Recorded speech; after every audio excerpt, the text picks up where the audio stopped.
प्यारे बच्चों, आज की इस वीडियो में हम पंजाब स्कूल शिक्षा बोर्ड की छठी कक्षा की हिंदी द्वितीय भाषा की पाठ्य पुस्तक आओ हिंदी सीखे में से पाठ नंबर 8 प्रायश्चित के पाठ का अभ्यास हल करेंगे। प्यारे बच्चों, इस वीडियो को देखने से पहले आपने अपनी पाठ्य पुस्तक में से पाठ नंबर 8 प्रायश्चित को जरूर पढ़ लेना है।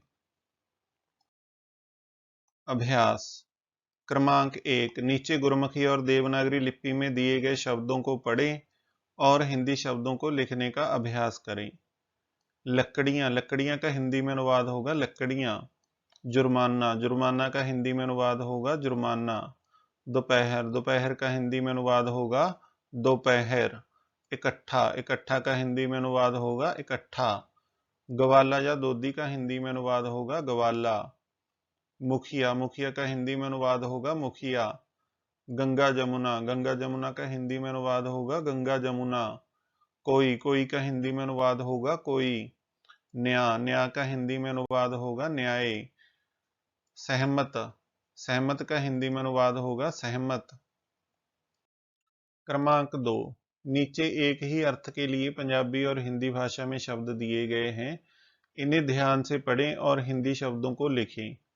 शिवजी दा मंदिर, शिवजी दा मंदिर का हिंदी में अनुवाद होगा शिवालय। मन गए, मन गए का हिंदी में अनुवाद होगा सहमत हो गए।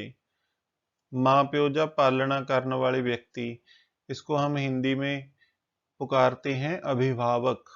माता पिता, देख रेख करने वाला। जानकारी, जानकारी का हिंदी में अनुवाद होगा ज्ञान। इकट्ठे, इकट्ठे का हिंदी में अनुवाद होगा इकहत्तर। पिछले पासे, पिछले पासे का हिंदी में अनुवाद होगा पिछवाड़े। बुरे काम दा पछतावा, बुरे काम दा पछतावा का हिंदी में अनुवाद होगा प्रायश्चित। पहला, पहला का हिंदी में अनुवाद होगा पूर्व। रंगा नाल होली खेडण दा दिन, इसका हिंदी में अनुवाद होगा रंग पंचमी। अचानक, अचानक का हिंदी में अनुवाद होगा सहसा। मन लेना, मन लेना का हिंदी में अनुवाद होगा शिरोधार्य करना। गुलाल, गुलाल का हिंदी में अनुवाद होगा अबीर। दोबारा, दोबारा का हिंदी में अनुवाद होगा पुनः। क्रमांक 3, निम्नलिखित प्रश्नों के उत्तर एक वाक्यों में दें। प्रश्न क, बच्चों ने किस त्योहार के अवसर पर लकड़ियां जलाई? तो प्यारे बच्चों, बच्चों ने होली के त्योहार के अवसर पर लकड़ियां जलाई थी। प्रश्न ख, बच्चों ने होली कहाँ मनाई? बच्चों ने गांव के शिवालय के पास खुले मैदान में होली मनाई। प्रश्न ग, गोपू कैसे गुजारा करता था? प्यारे बच्चों, गोपू उपले बेचकर गुजारा करता था। प्रश्न घ, शरारती लड़कों ने किसके घर से उपले चुराए? प्यारे बच्चों, शरारती बच्चों ने गोपू के घर से उपले चुराए। प्रश्न अंग, मुखिया ने शरारती बच्चों को क्या सजा दी? मुखिया ने शरारती बच्चों को उपले बनाने की सजा दी। क्रमांक 4, निम्नलिखित प्रश्नों के उत्तर 3-4 वाक्यों में दें। प्रश्न क, क्या आप मुखिया द्वारा बच्चों को दी गई सजा से सहमत हैं? क्यों? प्यारे बच्चों, जी हाँ, हम मुखिया के द्वारा बच्चों को दी गई सजा से पूरी तरह सहमत हैं। गोपू को उसकी मेहनत की कमाई की वस्तु वापस मिली और बच्चों को किसी का दिल दुखी ना करने की शिक्षा। प्रश्न ख, गोपू का चेहरा प्रसन्नता से क्यों खिल उठा? प्यारे बच्चों, गांव के मुखिया का न्याय देखकर गोपू का चेहरा प्रसन्नता से खिल उठा। गोपू की शिकायत सुनकर मुखिया ने दोपहर तक उपले बनाने की सजा शरारती बच्चों को दी। इससे बच्चों को दूसरों का काम ना बिगाड़ने की नैतिक शिक्षा मिली।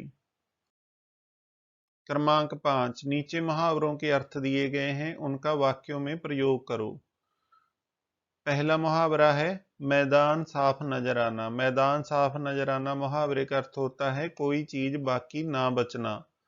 गोपू ग्वाले की कुटिया का पिछवाड़ा मैदान साफ नजर आ रहा था। दूसरा मुहावरा है नयनों से गंगा जमुना बहाना। नयनों से गंगा जमुना बहाना मुहावरे का अर्थ होता है रोने के कारण आंखों से खूब आंसू बहना। गोपू मुखिया के सामने आंखों से गंगा जमुना बहाने लगा। तीसरा मुहावरा है दिमाग दौड़ाना। दिमाग दौड़ाना मुहावरे का अर्थ होता है गहराई से सोचना। गोपू की शिकायत सुनकर मुखिया ने अपना दिमाग दौड़ाना शुरू किया। चौथा मुहावरा है चेहरा खिल उठना। चेहरा खिल उठना मुहावरे का अर्थ होता है बहुत खुश हो जाना। मुखिया का न्याय देखकर गोपू का चेहरा प्रसन्नता से खिल उठा। पांचवा मुहावरा है आंसुओं से हाथ भिगोना। आंसुओं से हाथ भिगोना मुहावरे का अर्थ होता है किसी को बिना कारण दुख देकर खुश होना। किसी के आंसुओं से हाथ भिगोकर हम खुश नहीं रह सकते। छठा मुहावरा है जुट जाना। जुट जाना मुहावरे का अर्थ होता है पूरी तरह लग जाना। बच्चे उपले बनाने में पूरी तरह से जुट गए। सातवां मुहावरा है पसीना बहाना। पसीना बहाना मुहावरे का अर्थ होता है कड़ी मेहनत करना। बच्चों को एहसास हुआ कि उपले बनाने के लिए कितना पसीना बहाना पड़ता है। आठवां मुहावरा है चेहरा खिल उठना। चेहरा खिल उठना मुहावरे का अर्थ होता है बहुत खुश हो जाना। मुखिया का न्याय देखकर गोपू का चेहरा प्रसन्नता से खिल उठा। क्रमांक 6, सोचिए और लिखिए। पहला प्रश्न है बच्चों ने प्रायश्चित क्यों और कैसे किया। प्रायश्चित कर लेने के बाद बच्चों को क्या अनुभव हुआ। बच्चों ने गोपू की मेहनत से बनाए उपले होली की आग में जला दिए थे। इस कारण गांव के मुखिया द्वारा उपले बनाने की सजा पाकर बच्चों ने प्रायश्चित किया। प्रायश्चित कर लेने के बाद बच्चों ने अनुभव किया कि गोपू ने कितनी मेहनत से उपले बनाई थी। प्रश्न 2, आप किस तरह से होली का त्योहार मनाते हैं। प्यारे बच्चों, मैंने उदाहरण के लिए इसका उत्तर लिखा है। होली आने से पहले कई दिन तक मन में बहुत उत्साह रहता है। हम होली के दिन रंगों व पिचकारी का प्रबंध कर लेते हैं। होली के दिन हम खूब आनंद लेते हैं। अध्यापकों की बातों का ध्यान रखते हैं, जैसे रंग किसी की आंखों में नहीं डालते। दूसरा, बड़ी उम्र के व्यक्तियों को तंग नहीं करते। तीसरा, घटिया रंगों का प्रयोग नहीं करते। और चौथा, कानून का पालन करते हैं। तीसरा प्रश्न है, भारत में अनेक त्योहार मनाए जाते हैं। आपने अपने माता पिता को त्योहार की तैयारी करते देखा होगा। आपको कौन सा त्योहार अच्छा लगता है, उसके विषय में 4-5 पंक्तियां लिखो। प्यारे बच्चों, मैंने उदाहरण के लिए यहाँ पे लिखा है। आप अपने मनपसंद का कोई भी त्योहार यहाँ पे लिख सकते हो। भारत में लोहड़ी, होली, दिवाली, बसंत पंचमी और मकर संक्रांति आदि त्योहार मनाए जाते हैं। मुझे इन सब में से अच्छा दिवाली का त्योहार लगता है, क्योंकि श्री रामचंद्र जी इस दिन वापस अयोध्या लौटे थे। श्री गुरु हरगोविंद जी ने 52 राजाओं को कैद से मुक्ति दिलाई थी। इस दिन हम तरह तरह की मिठाइयाँ खाते हैं। इस दिन हम पटाखे चलाते हैं। प्रयोगात्मक व्याकरण। गोपू एक ग्वाला था। उसकी कुटिया के पिछवाड़े गोबर के उपले पड़े हुए थे। उसने बड़ी मेहनत से उन्हें बनाया था। एक दिन वह घर पर नहीं था। उसके उपले गांव के शरारती बच्चों ने उठा लिए। ऊपर के गद्यांश में गोपू एक व्यक्ति तथा उपले एक वस्तु का नाम है, अतः गोपू और उपले संज्ञा शब्द हैं। उपरोक्त पंक्तियों में रेखांकित किए गए शब्द उसकी, उसने, वह तथा उसके गोपू के लिए तथा उन्हें उपलों के लिए प्रयोग में आए हैं। अतः ऐसे शब्द जो किसी संज्ञा के स्थान पर प्रयोग में आते हैं सर्वनाम कहलाते हैं। क पहला वाक्य है गोपू मुखिया से बोला, मैं शहर गया हुआ था, मेरे उपले किसी ने चुरा लिए। जहां बोलने वाले गोपू ने अपने लिए मैं और मेरे सर्वनामों का प्रयोग किया है।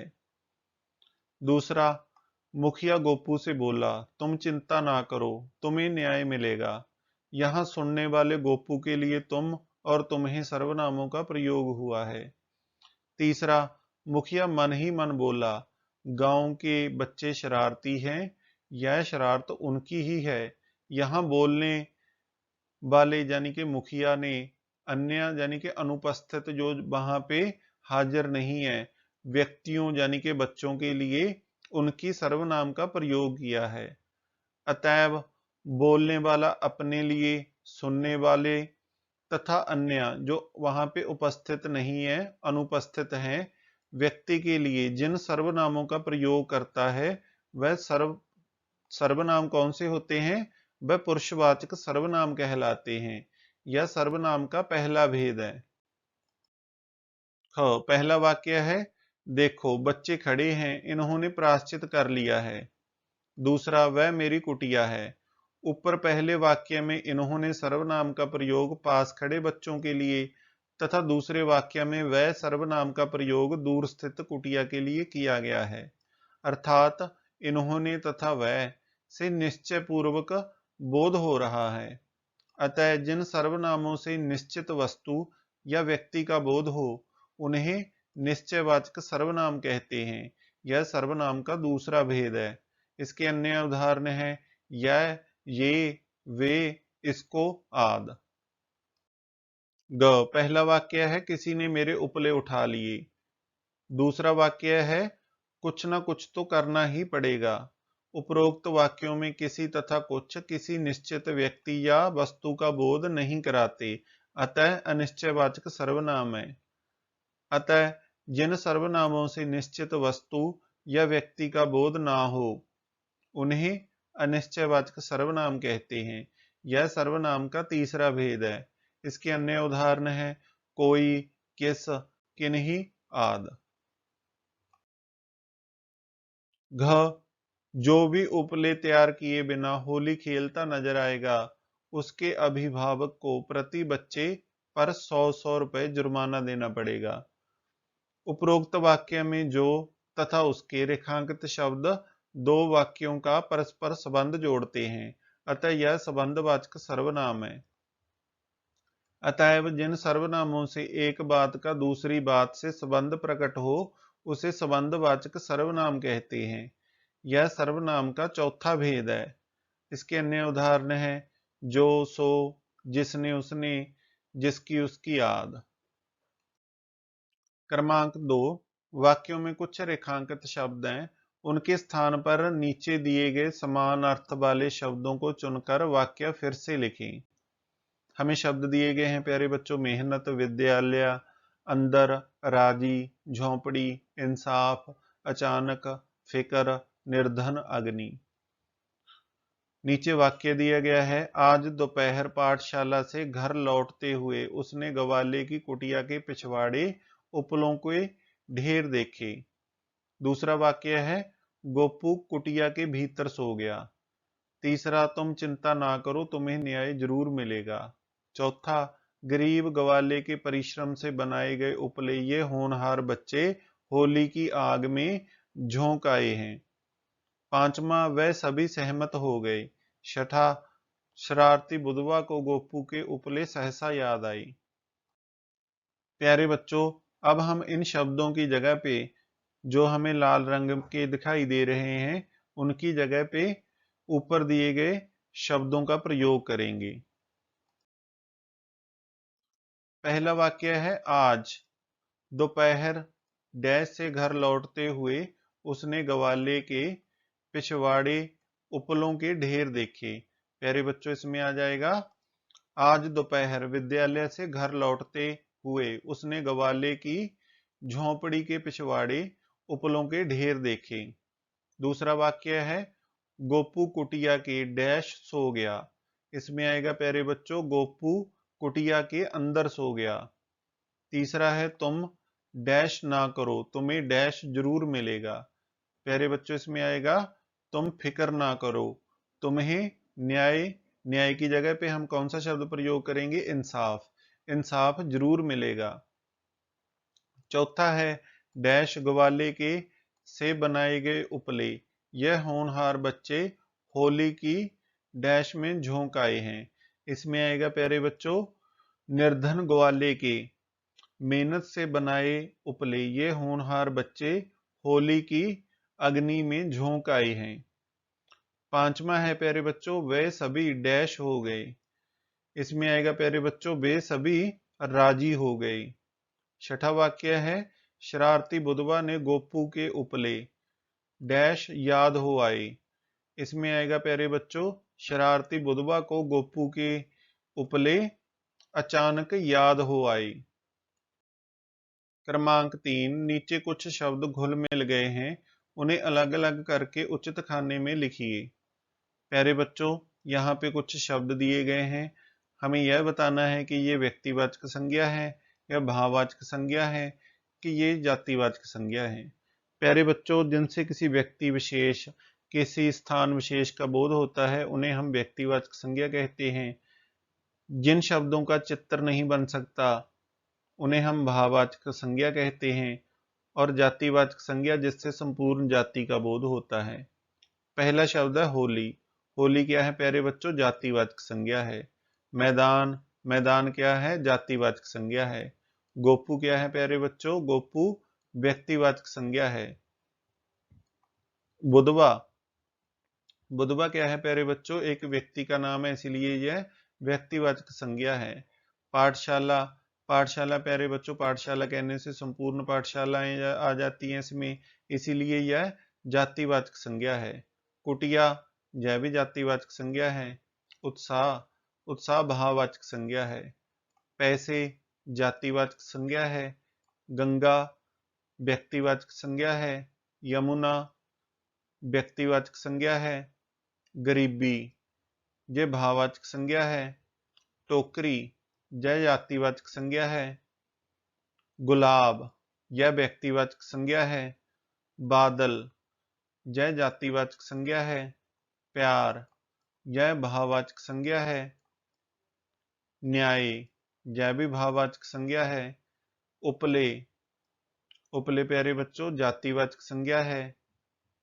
मित्र, मित्र कहने से प्यारे बच्चों सभी मित्रों के नाम आ, मित्र जातिवाचक संज्ञा है।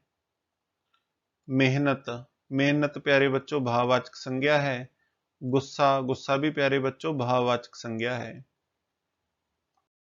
क्रमांक 4, नीचे लिखे पंजाबी वाक्यों के बदले अपने पाठ से छांटकर हिंदी वाक्य लिखें। कक्का वाक्य है, मैं किसी दा की ਵਿਗਾੜਿਆ ਸੀ कि ਇੰਨੀ ਮਿਹਨਤ ਨਾਲ ਬਣਾਈਆਂ ਗਈਆਂ ढेर सारियां पाथियां इंज गायब कर दित्तियां गईयां। प्यारे बच्चों, इसका हिंदी में अनुवाद होगा, मैंने किसका क्या बिगाड़ा था जो इतनी मेहनत से बनाए गए मेरे ढेर सारे उपले यूं गायब कर दिए गए।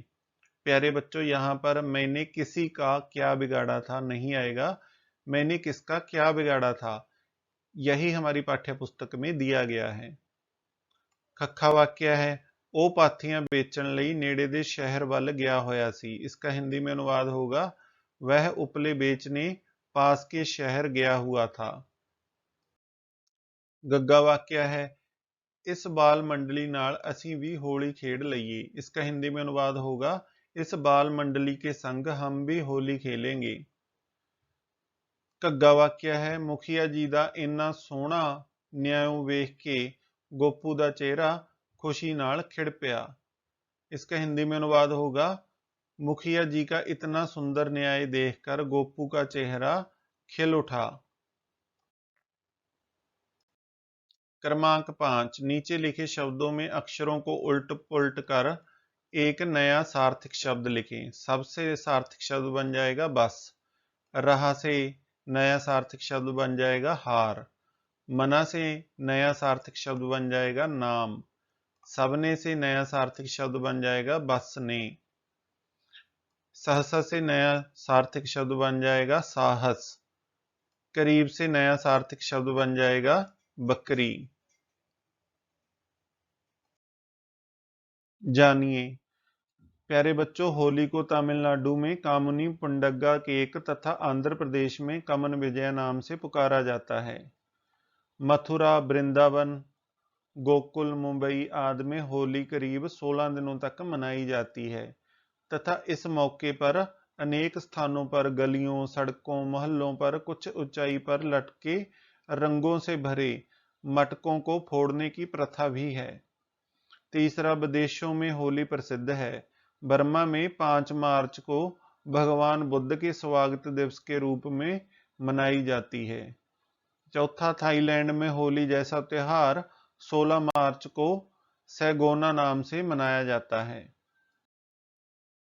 पांचवा, दक्षिण अफ्रीका में 9 मार्च को इसे ओमेगा वेगा के रूप में मनाते हैं। छठा, यूनान की होली को नेपोल कहते हैं। सातवां, महाकवि कालिदास, प्रसिद्ध संस्कृत कवि व नाटककार, ने होली को अपनी रचनाओं में मदनोत्सव कहा है। आठवां, स्पेन में इसे कुर्रे कुर्रे कहते हैं। नौवां, चेकोस्लोवाकिया की होली को लब बेलिया कहते हैं। प्यारे बच्चों, मैं आशा करता हूं कि आपको पंजाब स्कूल शिक्षा बोर्ड की 6ठी कक्षा की हिंदी द्वितीय भाषा की पाठ्य पुस्तक आओ हिंदी सीखे में से पाठ नंबर 8 प्रायश्चित के अभ्यास के हल की यह वीडियो बहुत पसंद आई होगी। आपने इस पाठ के अभ्यास को अपनी हिंदी विषय की कापियों पर साफ और सुंदर लिखाई में लिख लेना है और फिर इसे अच्छी तरह से याद करना है। आपको इस पाठ के कठिन शब्दों के अर्थ व अपनी कक्षा से संबंधित अन्य वीडियो के लिंक इस वीडियो के डिस्क्रिप्शन बॉक्स में मिल जाएंगे। आप अपनी कक्षा के सिलेबस के अनुसार उन्हें देख सकते हैं। बच्चों, आपने इस वीडियो को लाइक जरूर करना है और अपनी कक्षा के दूसरे छात्रों के साथ इसे शेयर करना है। घरचा स्टडी पॉइंट चैनल को सब्सक्राइब करके बेल के आइकन को जरूर दबाना है ताकि इस चैनल पर भविष्य में अपलोड होने वाले सभी शिक्षादायक वीडियोस की नोटिफिकेशन आप तक सबसे पहले पहुंच सके। तो मिलते हैं किसी और वीडियो में। आपका समय शुभ हो। धन्यवाद।